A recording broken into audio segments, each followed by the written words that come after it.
वंश बीज का दूसरा भाग आ गया है। जिन लोगों को इसके बारे में नहीं पता उन्हें मैं बता दूं कि ये कोबी और भेड़िया की फैन मेड कॉमिक है। इससे पहले शुद्धिकरण सीरीज जो आरसी की तरफ से आई थी, उसमें जो भेड़िया की लाइफ की खिचड़ी बना दी गई है, क्या ये कॉमिक भी वैसी है? तो आंसर है हाँ भी और ना भी। वैसे मैं पहले ही क्लियर कर दूं कि मुझे कॉमिक पसंद आई है। मैंने पुरानी भेड़िया की कॉमिक्स पढ़ी है, तो मेरे लिए ये एक अच्छा एक्सपीरियंस था। एफएमसी ने कोशिश काफी अच्छी की है भेड़िया की वही 90s वाली स्टोरी दोबारा रिक्रिएट करने की, लेकिन ओरिजिन स्टोरी और भेड़िया के खानदान की वही पुरानी कहानी और दास्तान फिर से दिखाने की वजह से कुछ जगह कॉमिक बोर फील करवाती है। एक तो अमर प्रेम में, फिर शुद्धिकरण में, फिर सवरनायक में, अब वही वुल्फानो की साम्राज्य और भेड़िया के वंशजों की कथा। आई डोंट नो राइटर्स बार बार भेड़िया की ओरिजिन स्टोरी पर इतना फोकस क्यों कर रहे हैं। बात करें इस कॉमिक की तो ये कहानी अमर प्रेम सीरीज से पहले की है। भेड़िया के गुरु भाटकी को अपना साम्राज्य वुल्फानो फिर से बसाना है। ये उस ठाकुर की तरह हो गई हैं जिसे खुद का गांव चाहिए, वो किसी और के साथ मिल बांट कर रहना नहीं चाहती। अपना खून सर्वगुण, जिसके लिए उन्हें वंश बीज चाहिए, जिसे सिर्फ वंश बीज द्वारा उत्पन्न या उसका अंश ही ला सकता था, जो अब पाताल में मौजूद है। उसके लिए वो कोबी को पहला फुसलाकर वंश बीज द्वारा बनाए गए तिलिस्म में भेजते हैं।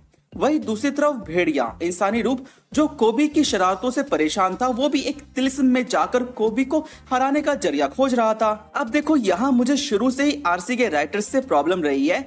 एक तो जो इंसानी रूप है उसका नाम भेड़िया और जो जानवर रूप है उसका नाम कोबी। न जाने क्या सोचकर ऐसे नाम रख दी गई हैं, उलट पलट।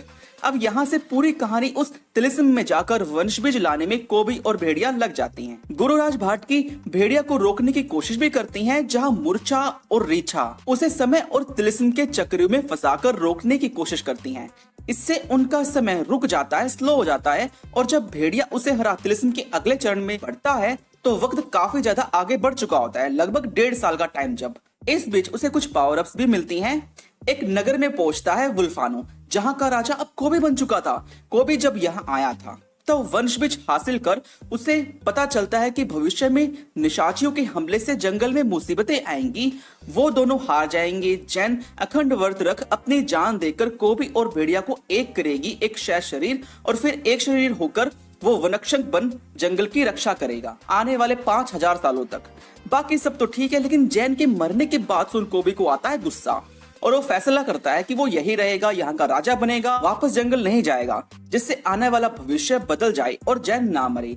प्रेजेंट में वहाँ अब भेड़िया को जंजीरों में बांधकर लाया गया। भेड़िया उसे समझा घर जाने की बात करता है, लेकिन फिर दोनों में लड़ाई हो जाती है।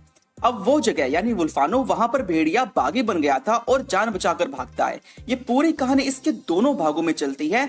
विलन के तौर पर गुरुराज भाटकी लग तो रही हैं, जो अपनी भेड़िया जाति आई मीन नेक्स्ट जनरेशन के लिए सारा कांड करवा रही थी। पूरी स्टोरी वंश बीज को लाने में चल रही है, जो पढ़ने में तो काफी अच्छी है। अगर ओरिजिन स्टोरी को हटा दे तो हाँ, ये कॉमिक काफी अच्छी है, जिसका सेकंड पार्ट भी काफी अच्छा बना है। एक तरफ वो फैंस जो भेड़िया की कॉमिक्स पढ़ते आए हैं, उन्हें ये कॉमिक काफी पसंद आने वाली है, लेकिन दूसरी तरफ जिन्होंने भेड़िया की कॉमिक्स नहीं पढ़ी उनके लिए कुछ खास इसमें है नहीं। अमर प्रेम सीरीज अब तक की लास्ट ऐसी कॉमिक रही है जो कोबी और भेड़िया की बेस्ट रही है। उसके बाद हर कॉमिक के साथ खिचड़ी बनकर कैसे कहानी खींची जाए, बस यही चला आ रहा है।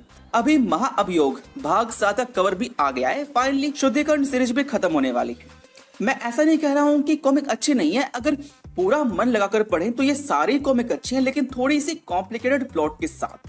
क्योंकि ऐसा आपके साथ भी हुआ होगा कि कहानी पढ़ते पढ़ते कुछ प्लॉट समझ नहीं आते, जिनके लिए कोई पुरानी कॉमिक्स पढ़नी पड़ती है। और आजकल के यंग जनरेशन और नए फैंस को इतना ज्यादा कॉम्प्लेक्स चीजें पसंद नहीं आती। यही भेड़िया की कॉमिक्स की सबसे बड़ी प्रॉब्लम बन गई है। अब देखो, कुछ unique type of story try की जाए तो भेड़िया की कॉमिक्स भी काफी अच्छी बन सकती है और इंटरेस्टिंग भी। इसका तीसरा भाग भी आएगा, जिसका एड पेज भी काफी अच्छा बनाया गया है। इस तिलिस्म में रहकर कोबी अब यहाँ जैन को लाकर रानी बनाना चाहता है, वही भेड़िया अपने जंगल में वापस जाना चाहता है। गुरुराज भाटकी ने कोबी का ब्रेन वॉश तो कर ही दिया है।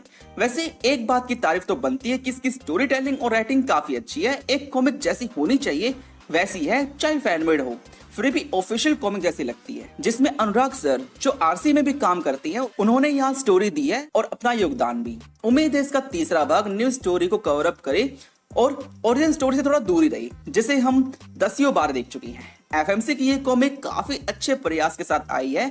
उनकी मेहनत, लगन और पैशन कॉमिक में साफ दिखाई देती है। आर्टवर्क भी अच्छा है, कुछ जगह पढ़ते हुए 90s वाला एरा की याद आ जाती है। वैसे अभी आई डेडपुल और वुल्वरिन मूवी में जो शून्य काल में डेडपुल वुल्वरिन फंसे हुए थे, कुछ वैसे ही इस तिलिस्म में कोबी और भेड़िया फंसे हुई हैं। भेड़िया को कोबी की मदद चाहिए, लेकिन कोबी इस तिलिस्म दुनिया से बाहर नहीं आना चाहता। अब भेड़िया कैसे सब कुछ ठीक करेगा और वापस अपने जंगल जाएगा, यही इसके तीसरे भाग में हमें पता चलेगा। एक सीक्रेट कैमियो भी है और साथ ही इसकी एंडिंग भी किसी नो वे होम से कम नहीं है। इससे ज्यादा स्पॉयलर्स मैं दे नहीं सकता। आप सिंह कॉमिक्स की वेबसाइट पर जाकर इस कॉमिक को पढ़ सकती हैं, जो कि फ्री है। एफएमसी को शुभकामनाएं कि वो आगे भी ऐसी कॉमिक्स लाता रहे। अपकमिंग एफएमसी कॉमिक्स शक्तिमान इन एविल यूनिवर्स, महासंग्राम का लास्ट पार्ट, रोबो वॉर का इंतजार रहेगा।